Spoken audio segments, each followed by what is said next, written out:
There's a particular kind of person you've probably met. They don't check their phone every few minutes. They have an unusually high tolerance for uncertainty. They'll sit in silence without reaching for something to fill it, and when you ask them how they dealt with something difficult in their childhood, they tend to pause, think, and then say something like, "We just got on with it." That phrase alone tells you more about their psychology than most people realize. People who grew up in the 1970s occupy a strange and largely unexamined space in the psychology of modern adults. They're not the post-war generation shaped by genuine scarcity and collective survival, and they're not the children of the 80s and 90s who grew up alongside the internet's early whispers. They sit in a specific window, one defined by a kind of benign neglect that researchers are only beginning to understand in terms of its lasting neurological effects. The common assumption is that this generation simply had a tougher childhood, less supervision, fewer safety nets, more freedom to roam. And when people talk about it, there's usually a nostalgic undertone, as if the freedom was the story and everything else followed naturally. But that framing misses something important, because what shaped the psychology of children growing up in that decade wasn't just the freedom. It was the specific combination of freedom, unpredictability, and emotional distance, and the way young brains responded to all three at once. To understand this, you have to look at what was happening in households across much of the Western world in the 1970s. Divorce rates were climbing sharply following the liberalization of divorce laws in many countries. Economic instability, oil crises, inflation, unemployment created a background hum of adult anxiety that children absorbed without having language for it. Parenting psychology of the time operated largely on the principle that children were resilient by nature and that too much attention was more likely to produce weakness than strength. So children were left to their own devices, not out of indifference necessarily, but out of a genuine cultural belief that this was the right way to raise them. What this meant neurologically is more interesting than it might first appear. A child's brain developing in an environment of low supervision and moderate unpredictability does something specific. It becomes highly efficient at self-regulation.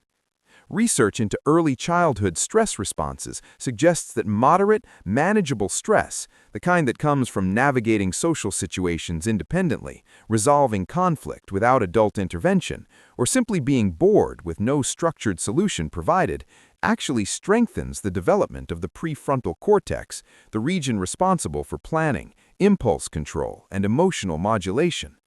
This doesn't mean these children had better childhoods. It simply suggests their brains were shaped by a very particular kind of cognitive workout. But here's where it gets more nuanced, because the same environment that built that capacity for self-regulation also did something else. It conditioned many of these children to treat emotional expression as functionally unnecessary. When the adults around you are emotionally unavailable, not cruel, not absent in the physical sense, but simply not fluent in the language of feelings, the developing brain learns to route around emotional processing. The dopamine, the neurotransmitter most associated with reward-seeking behavior, doesn't fire in response to sharing vulnerability if sharing vulnerability has never produced a positive outcome. Over time, what begins as an adaptive strategy becomes a default mode. This is why so many people who grew up in this era carry a specific and often invisible psychological pattern. They are competent in crisis, calm under pressure, and genuinely uncomfortable with emotional intimacy, not because they don't feel things deeply, but because the circuitry for connecting feeling to expression was never fully developed. They learned to process internally, to solve problems quietly, and to measure their own worth by function rather than feeling. A 2018 study examining emotional regulation patterns across birth cohorts found that individuals who grew up in environments of low emotional coaching showed significantly higher rates of what researchers call alexithymia, a term describing difficulty identifying and articulating emotional states. Not a disorder, not a dysfunction, simply a different relationship with inner experience. What makes this particularly interesting is the social consequence. People who grew up in the 1970s often find themselves genuinely puzzled by what they perceive as the emotional intensity of younger generations. Not judgmental necessarily, but puzzled. Because from inside their nervous system, the response to difficulty that feels most natural is to minimize, adapt, and continue. When people encounter people who process out loud, who name their emotions in real time, who treat feelings as data worth examining carefully, something in their brain registers it as unnecessary noise. This doesn't make them emotionally underdeveloped. It simply means their model of what counts as a useful response to difficulty is different, shaped by an era that valued stoicism not as a philosophy, but as a survival tool. And here's the unexpected insight. That stoicism, that self-contained quality, often coexists with an unusually deep inner life. Because when emotional experience isn't directed outward, it tends to go somewhere. Many people from this generation developed rich internal worlds through reading, through solitary outdoor play, through long stretches of unstructured time where imagination was the only available resource. Research into default mode network activity, the brain system responsible for self-reflection, memory consolidation, and creative thinking, suggests that it develops most robustly in conditions of low external stimulation. Boredom, it turns out, is neurologically productive. The children of the 1970s were bored in ways that are now practically impossible to replicate. This produces a quiet paradox that runs through the psychology of this generation. They often appear emotionally reserved, but think with an unusual depth. They can seem indifferent to social validation, but carry strong and carefully considered values. They tend to distrust institutional systems, shaped partly by a decade in which political and cultural institutions visibly failed, while simultaneously holding a deep commitment to personal loyalty and informal community.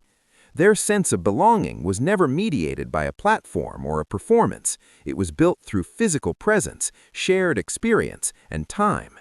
That kind of belonging leaves a specific imprint on the oxytocin system, the neurochemical network underpinning trust and social bonding, and it means that many people from this generation find modern social connection, fast, frictionless, and largely screen-based, quietly unsatisfying in ways they often can't fully articulate.